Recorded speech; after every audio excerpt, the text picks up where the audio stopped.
Potesse tornare indietro, un medico su 4 in Veneto non si iscriverebbe a medicina.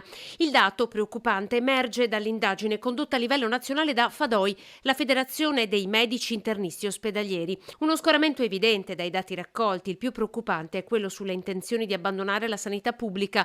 Il 36% degli intervistati pensa di appendere in anticipo il camice bianco al chiodo, soprattutto per evitare presenti e futuri tagli alle pensioni, ma anche per i carichi di lavoro eccessivi. Eppure, nonostante le intenzioni personali, oltre il 70% degli intervistati vede ancora il Servizio Sanitario Nazionale come un baluardo del diritto alla salute. Per il 25% il problema rimane la carenza di personale medico ed infermieristico, soprattutto se rapportato all'intensità di cura medio-alta dei reparti di medicina interna, ancora classificati come reparti a bassa intensità di cura, nonostante assorbano circa il 50% di tutti i ricoveri ospedalieri.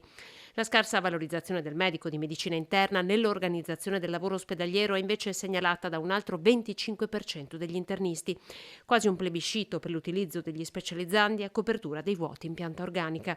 I camici bianchi del Veneto bocciano anche la proposta di pagare meglio gli straordinari come previsto dalla manovra per recuperare lo scoglio delle liste d'attesa. Quasi la metà degli intervistati infatti ha dichiarato che basterebbe assumere più personale.